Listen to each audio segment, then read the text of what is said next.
Welcome to The Exchange. I'm Dan Riley. The Exchange is a streaming internet talk show and podcast of interviews with noteworthy people about their lives, ideas, and current events. This week I sit down with Tracey Helton. During our conversation, Tracey talks about how she went from a high school honors student in Ohio to a heroin addict, her years of living homeless on the streets of San Francisco, and her 17 years of sobriety, during which she has become employed, a wife, and a mother of 3.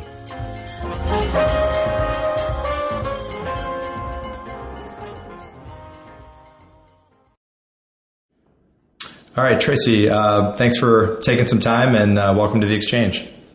Thanks for having me. Cool. I would love to start just by sort of learning a little bit about you and your personal background. Where did you grow up? Are you from the Bay Area or did you grow up somewhere else? So I am from a part of Ohio, Westchester, Ohio. When I was growing up, it was a rural area with sort of big lawns that were, 3/4 of an acre. And I remember being a child and someone riding their horse down the street that they had from not too far away. And over time, that area now is sort of all parceled up into malls and Olive Gardens and suburban homes. Yeah. And at what point in your life did you sort of come to the West Coast? So I came to San Francisco in 1992. I think I left like April 4th on the Greyhound bus to find heroin. So I was attending the University of Cincinnati. I was in my second year, I believe. I tested out of almost my whole first year of college by taking AP classes in high school. So I was going to college, and I had started using drugs recreationally. And at the time, heroin was not the first thing on my mind, but it was definitely something I had seen in movies and had wanted to try. And so it was really, really hard to get heroin. Well, first I had started with other opiates, but it was really hard to get heroin in Cincinnati. A person would have to drive to New York or Philadelphia or Chicago, which were, anywhere from 6 to 10 hours away to get heroin and bring it back. And then I had heard from friends who had traveled the country that the two places that they were easiest to get heroin would be New York City or San Francisco. So I was on spring break from the University of Cincinnati, and I came out to San Francisco, and I never left. So at what point in your life did sort of drug use begin for you? Was that something that started with alcohol consumption, or did it start with something else? So I was really a square for most of my life. I had seen the effects of addiction and alcoholism on my family, and that wasn't something I was really interested in. I just remember being 17 years old and having my wisdom teeth taken out, and the way that I don't remember if it was Vicodin. I think it was Vicodin or Percocets or whatever it was, the way that it had made me feel. And so I was doing sort of appropriate experimentation with marijuana and alcohol sort of at the very end of high school. And then when I got out of high school, my drinking sort of accelerated. And then later I was introduced to prescription opiates through, medicines that people had taken from their parents' medicine cabinets. And then things just kind of accelerated for me over time, over the course of, from the time I was like 19 to around 21 years old. Was the first time that you tried prescription opiates with the Vicodin after getting your wisdom teeth out, was the impact or just the sort of deliciousness of the impact of that drug significantly better than the other drugs you had tried, or was it they were basically the same? So I was diagnosed with having clinical depression. I was really depressed as a younger person. And I was really fat when I was growing up. And so I think there's a lot more acceptance because so many people are overweight today compared to in the 70s when I was growing up. I was teased really relentlessly. Also, I was in the gifted and talented classes with big glasses, sort of like every stereotype that you can think of. I had computer coding classes that I took as part of the gifted and talented classes. So I was sort of a nerdy kid and picked on. And then I became sort of more and more withdrawn. And So I started going out, and I had lost all this weight in between, I think it was either my sophomore or junior year, or junior and senior year. And it was really hard to have all this attention suddenly, because I had lost 50 pounds and boys were interested in me, and people treated me so differently. It was like being under a microscope. And I just remember I was with my boyfriend at the time when he came over, my new boyfriend, my first boyfriend, and I had taken the medication. And I just remember like feeling like I no longer cared about all the ways people had thought about me, and my depression sort of slipped away. And I felt I've always been really talkative, but I felt like a feeling like you don't care what other people think, which as a teenager is really, really difficult. It's like crippling. And that's really a feeling that I wanted to have again. So I didn't necessarily know, marijuana was okay, but it wasn't really for me. And alcohol, I definitely didn't want to become hooked on alcohol, but that was a feeling that I liked, that I identified with. You mentioned a bit earlier that you had sort of seen the impact of addiction in your family. What was going on there? Was that mostly alcohol addiction or other things too? There was other things too, but alcohol was, my father had a really severe drinking problem during all the time I was growing up. So I got to see what that was like. My sister had some issues on and off with drugs. And my brother was drinking. I mean, it was more stuff that people go through as a teenager, but I was significantly younger than my siblings. So I was witnessing it from a different perspective, maybe as if I was a little bit older. And I didn't like the way that alcohol made people act and made people do all these things that they wouldn't necessarily do. But I really didn't, I have to say that, but this is before the internet, so I really didn't understand what opiates did. Like, I really didn't understand the sort of addictive nature of them. The first time I had withdrawal, I didn't know what was wrong with me. There was no one to explain to me for many days what was wrong with me. I was very, very naive as to what the effects were of taking these drugs. So the first time you did it, you got your wisdom teeth out and you took some Vicodin or some sort of an opiate.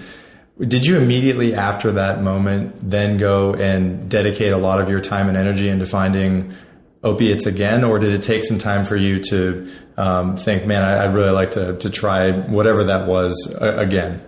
I didn't seek them out immediately. I think I was more afraid of that than anything. But I think as I was getting in college and you would see people around who would use different kind of opiates, I thought, oh, that might be something I could do again. And then when I started using them, it was just sort of a snowball effect. I know a lot of people like myself, you go out to parties and someone says, oh, we'll take you've been drinking, take one of these. This will really help your buzz.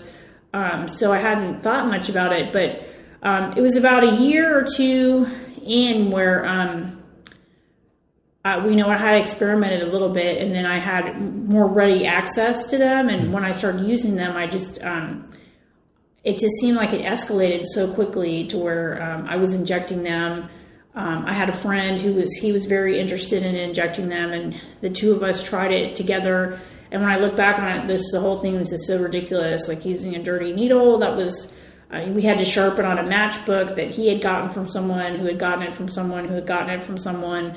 And I injected these pills that really aren't supposed to be injected. And I felt this feeling, and I thought, oh, I really want to have that feeling again. And there was, at the time, so much stigma attached to IV drug use. This is during what I call the era of AIDS, where so many people were dying. There was no medications or anything for people with HIV, but I always had that sort of side of myself where I felt like I grew up so sheltered. I wanted the taking the risk was part of the excitement of it. Unfortunately, I used that risk a lot of times for really negative things. Were you in some way sort of at war with yourself? I mean, here you are, this sort of bright, interesting, intellectual girl, but also interested in this sort of recreational drug use. At first, at least, was there a battle going on internally as to whether or not you should be engaging in that sort of thing, or not particularly? I think I was heavily influenced by people around me and sort of music. I was listening to punk rock music or different kinds of, just wanting to have that experience of not feeling was something that I was really interested in. I was, having been depressed, and it provided me with that.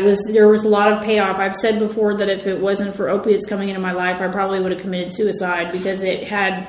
I was, very depressed. I was a cutter, and it provided me with instantaneous relief. But unfortunately, the solution becomes ultimately a much greater problem than the one you started out with. You described it a little bit, but I would love for people to sort of know what that relief is like. I mean, from the time you begin to take that substance, and then what is the internal experience of taking an opiate, at least from your perspective? Well, I think it depends. So some people are not in the same place where I was. Some people don't like it. It's too much. It's, they're over sedated, they're throwing up, they're, having trouble keeping their eyes open in a dreamlike state. That's not really something that resonates with some people. But for me, it was sort of the feeling like nothing really mattered, but in a positive way. And it's like being in love with the most beautiful person in the whole world, and having them love you back, but not having to do a single thing for them at the same time, with feeling like you're beautiful and perfect and everything is perfect in the world. And then there's this incredible letdown from that eventually you feel like, I want to feel this way forever. And the only way to do that is to continue to use, because the letdown, once you realize that it's all an illusion, is very, very painful. So it's an experience that, it seemed like it was working for me at first, but I got addicted so quickly. I mean, it was almost like I snapped my fingers and I turned around and I was addicted. When I came to San Francisco and I had access to all kinds of drugs, with literally within a few blocks, like that I couldn't get a hold of. It would take months and months and months to find some of the same things in Ohio. It was overwhelming. And I just remember thinking, like, how did I get in this place? Like within a few weeks, I was homeless, with scars all over me and injecting drugs in between the rocks of the Civic Center, with blood running down my arm and stuff like that. And I was like, I was just in college. Like, how did that happen? And I was so ashamed by the whole experience. I just refused to go home. There was a period of time where I had very little contact with my friends or family, because I couldn't believe the things that I had done to myself in such a short period of time. I want to get to your sort of journey out to San Francisco in a sec. How long does a high last? At least at first, when you were first beginning to take opiates, is this something that would go on for a few hours, or longer than that, or shorter? Oh, like a whole night. So it could be 12 hours. It's a diminishing returns. So it can be 12 hours, 8 hours, but then it's as you get addicted, the time period is shorter and shorter, where you really, really feel the effects. And the way that you were first taking it sounds like it was oral consumption of pills. Is that correct? And then eventually it got into injecting it, or different methods of taking the drug. Yeah. So first I started taking pills orally, and then I started injecting pills, and then I started injecting heroin. And by injecting the pills, you cut the pill up, you put it into some sort of a vial, and then inject it into your arm? There's a whole thing around the preparation, especially because a lot of the drugs have acetaminophen in it, and you're really not supposed to inject that. It's really, really horrible for you. So there was a whole preparation around it. But the drugs that we did back then didn't have a lot of the tamper-resistant things in them that they have now with pills. At what point did you decide this drug is so important to me that it's time for me to try to get greater access, or more frequent access? It sounds like that was in college. Is that right?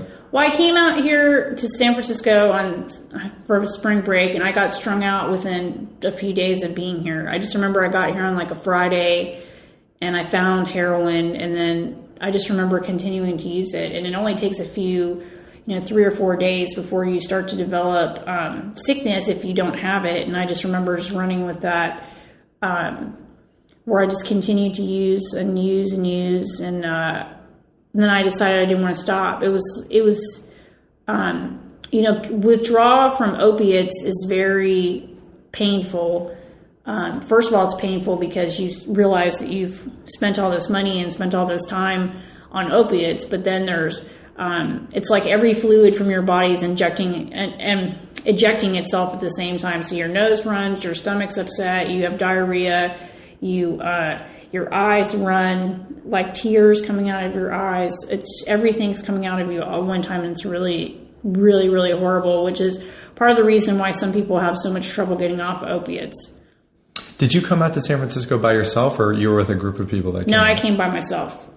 And when you arrive in a place like San Francisco, is it really as simple as going to someone on a street corner or in a known drug zone and asking, is there a way for me to get some heroin? So I was staying with a friend at the University of San Francisco, and I walked down by Golden Gate Park, and I asked someone if they knew where they could get heroin, and then they took me someplace, and then we ended up going to someone's house and getting heroin.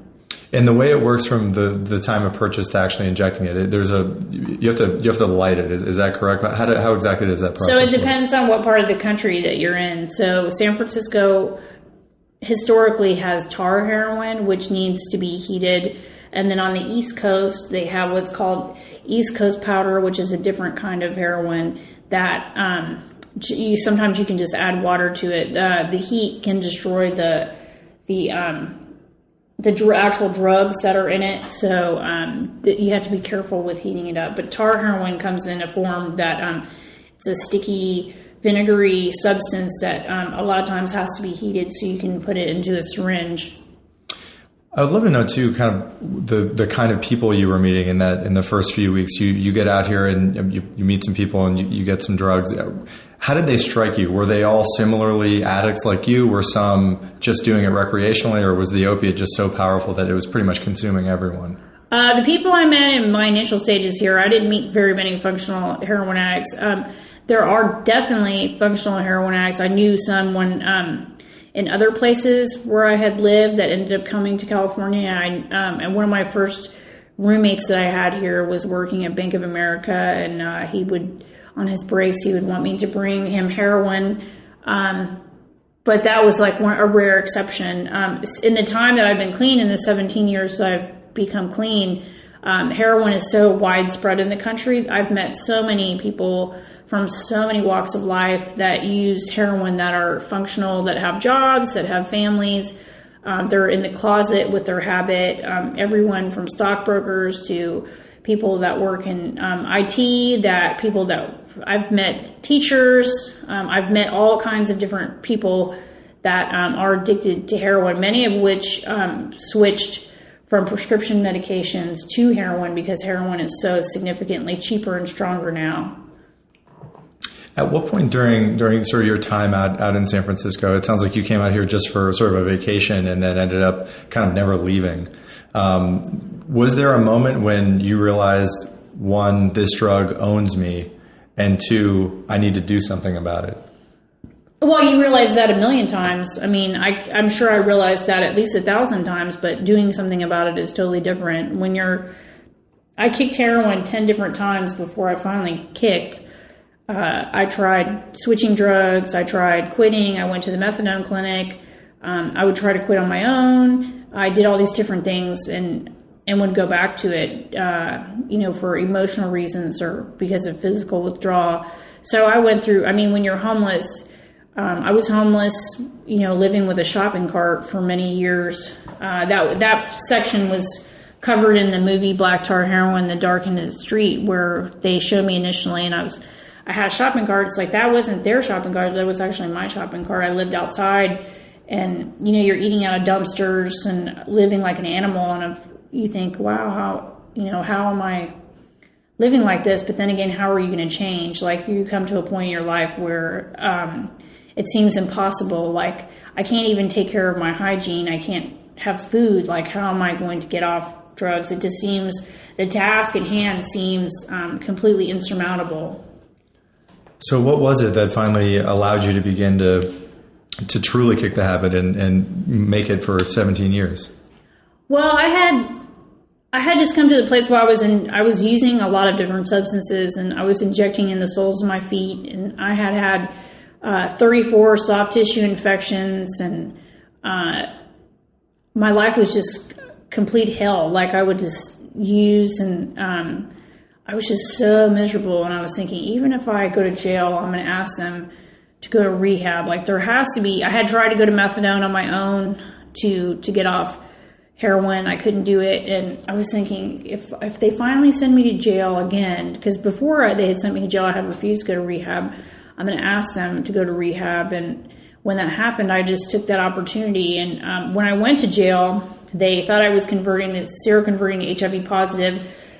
And I thought, well, you know what? Even if I have HIV, I still want to be clean. Like, I don't know what clean. I had no idea what clean was. I'd never met anyone who had gotten clean, but I thought, I'm going to try this. And I put a lot of faith into the universe, not really a higher power, but just sort of faith in myself or faith in the process that there had to be something better, because I had absolutely gone to the very, very bottom of where you could be, and I wanted to improve my circumstances somehow.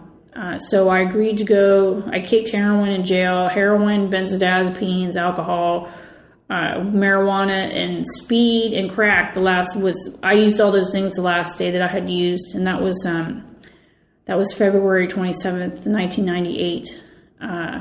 The first day that I had clean. I got arrested February 26, 1998, and I've stayed clean ever since. And it's been, it's been a roller coaster ride. There's definitely been some ups and downs, but mostly ups, mostly positive things. I have a master's degree in public administration, a bachelor's degree in business. I have a substance abuse credential. I have 3 beautiful children. I have a husband. I own a house where I was homeless.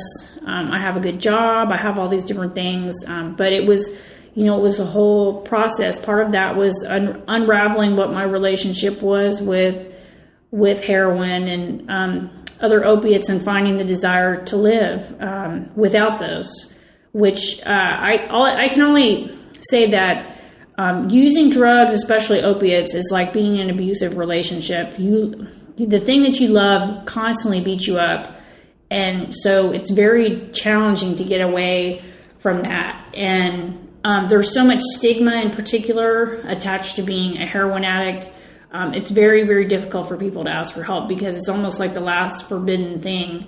Like, people kind of understand alcoholism, but when you talk about, you used heroin, it's like, what? They absolutely they don't understand what you're talking about. And I think 17 years ago, it was quite different than it is now, because now you have so many people who are addicted to heroin. It's very, very common. I work with parent groups and, families, and heroin addiction, it's everywhere. You can't escape it in the United States anymore. There's heroin absolutely everywhere. So how did you do it? Did you, when you would go into relapse, or you would go to a point where your body was just aching to get out of your withdrawal symptoms? Was there something you said to yourself? Is there somewhere you went? Is there a book you read? What sort of things did you do to try to help yourself? Well, I was in jail, so that helped. But there was drugs in the jail even when I was in there. I had made up my mind, like, this is what I'm going to do. I've tried everything else. I've tried to make this drug work a million different ways, and it's absolutely not working. I think rehab was helpful in that it took me out of the drug environment long enough that I could get some sense about myself, where I was able to make some better choices. I just started thinking, like, I remember when I was there, I was underneath the street light, and I had my shopping cart, and I was sitting there tweaking through all my stuff. I was all high on speed, and I was sitting there thinking, one of these days I'm going to put my shopping cart down, and I'm going to go back to school, and I'm going to leave this life behind. And then I laughed because it was so hilarious, because it was so ridiculous that would actually happen. And I remember thinking at the time I was 27, almost 28 years old, if I don't do something now, this might be my only chance. Because the only reason I agreed to do the movie Black Tar Heroin is because I thought I was going to be dead by the time I was 30. So I thought it would be something that people could see after I was dead, and they would realize heroin wasn't glamorous. So I quit, and I just gave up. I just said, so I went to 12-step meetings. I went to therapy. I went to group counseling. I went to individual counseling. I spent a lot of time by myself. I got a job, which I hadn't had a job in years. Even as a convicted felon, I still got a job. And I moved into sober living. So I did little things incrementally, but mostly I told myself I deserve better than, sticking a needle in my neck for the rest of my life. Do you think that's something that, that whatever voice that was inside your head or belief, did that come, do you think, through just your general intelligence, or what's the difference between, in your perspective, your ability to have that sort of inner compass and other people who just never make it out of that addiction?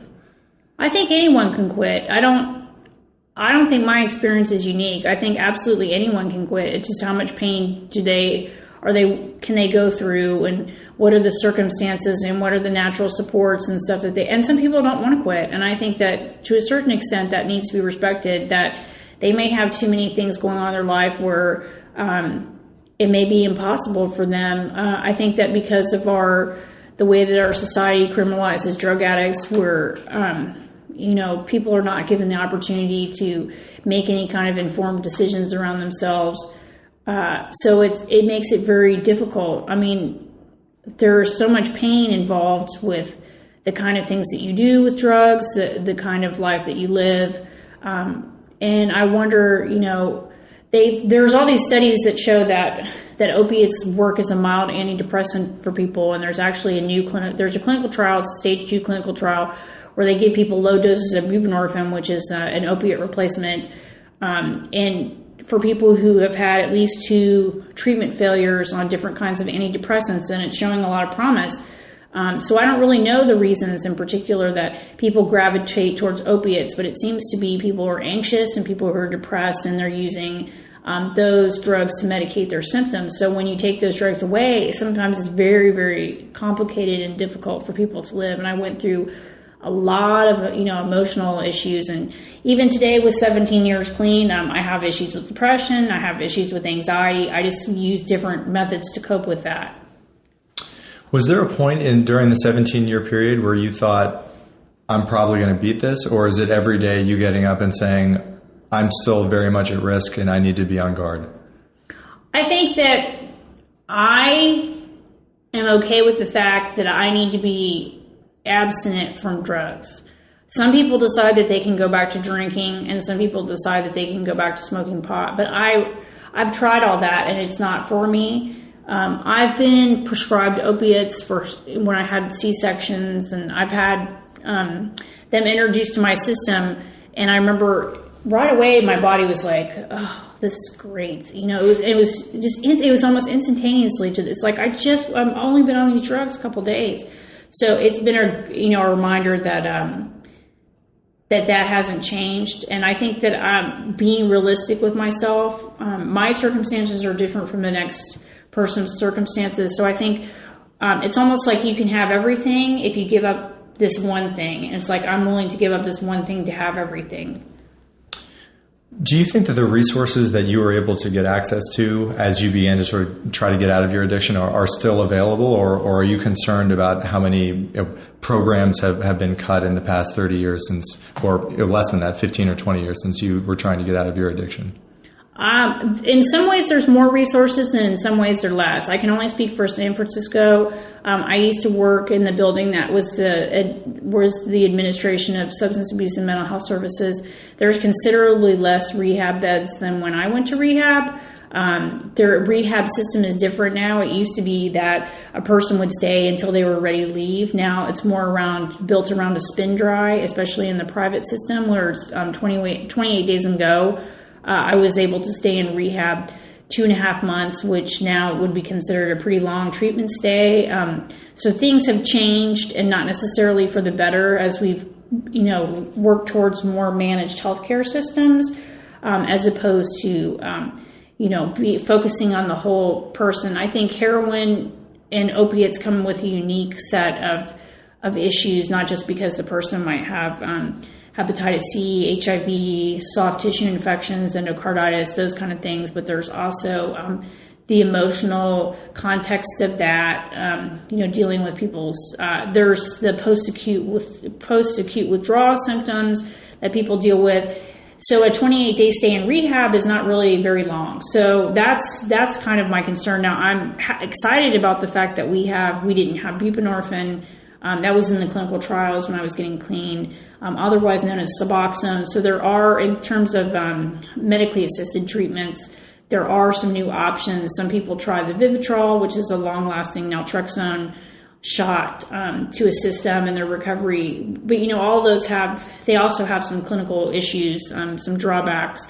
But I think that there's more options. There's Smart Recovery, there's Life Ring, there's alternatives to 12-step that are available that I had never heard of. But I think that there's also so much more need than there was necessarily when I was using. I mean, when I look at, and there's so many, and now with the overdoses are reaching a epidemic.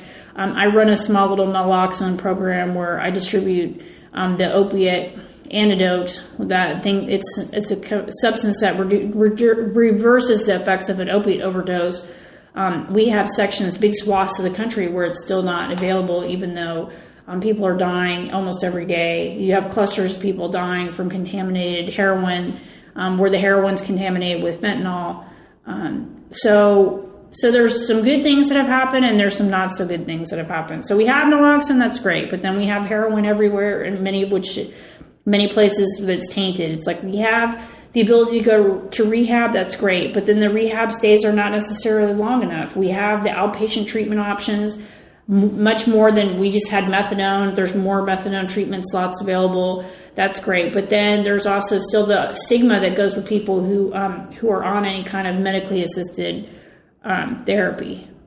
If you could go back to yourself, the night that you first tried opiates when you were a teenager living in Ohio, what would you say to yourself at that age? As you mentioned, that opiate just had an instant positive impact on you. Are there other things, other paths you would have, nudged yourself into to try to remedy your depression at that time? What advice would you have given yourself at that age? Well, I think, as being someone who's 45 years old, you see that some of the things that you think are so significant are not necessarily that important. I was so caught up in what other people thought of me and not so much about what I thought about myself. I had very little self-confidence. I would also, the most important message that I would have for younger people who are thinking or have tried experimenting with drugs is educate yourself on what you're taking. So many people that I meet today, they do not educate themselves, even though there's so much information. They have no concept of what they're putting in their body, what they're doing, what the effects can be. It's so easy just to be at a party and somebody hands you a pill. So I'm not saying that there are plenty of people who use heroin and do not become addicted to it. There's research that shows that there's people who take opiate medications that do not become addicted to it. But if you're a person like myself who already knew that I had that potential predisposition, if I would have known more about what I was getting myself involved in, maybe I would have tried something different, or maybe I wouldn't. It's impossible to say in hindsight. Last question I want to ask you, in terms of looking towards the future, what can we as a society do in your judgment to try, as you mentioned, it's getting to epidemic proportions. There are people dying of heroin overdoses, opiate overdoses in the U.S. every day. What can we change? What can we do to try to alter what seems to be happening to so many people in this country? Well, I think the first thing is that we need to lobby to have naloxone available over the counter. So if people are going to be using, they need to have the ability to save each other's life or save their own life by using naloxone. It's a very inexpensive drug that the only thing that it does is reverse the effects of an overdose. And it's not just junkies that have overdoses. It's grandma or anyone who's prescribed pain medication after surgery or for chronic pain conditions. So we need to have naloxone available for everyone. I think also having in the schools, having accurate drug education as opposed to just say no or dare, like really educating people about drugs. I think another thing is reducing the stigma around heroin addiction in particular, but also opiate addiction is also very important. I think expanding the use of medically assisted Treatments where necessary is another one. I think also increasing the days of rehabilitation programs. But there's, and also another thing I'd be interested in is having controlled trials of Ibogaine. We hear a lot of sort of anecdotal evidence and stories from people that are going to these Ibogaine clinics in Costa Rica and Mexico that are having good results with getting off of opiates. I would really like to see one of those in the United States. Another one would be using medical cannabis for withdrawal. So the medications, the medically assisted therapies like buprenorphine and methadone can have horrible withdrawals when you get off of those. So one of the things, I actually had wrote an article about it in the Daily Beast about using medical cannabis there's anecdotal evidence that especially cannabis oils and ingested cannabis can help with withdrawing from opiates. So I would like to, now that we have some states where recreational use is legal, I'd like to see some controlled trials of using, medical cannabis to help people in the early, 3 to 5 days detoxing off of drugs. So I guess this would be my biggest kind of policy recommendations. Gotcha. Well, Tracey, I want to thank you so much for sharing your story and coming on the show. I really appreciate it. Thanks for having me.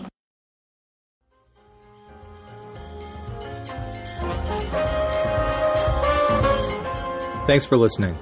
If you're interested in learning more about The Exchange, want to listen to episodes online, or would like to reach out to the show, feel free to visit the show's website at theexchangeshow.com.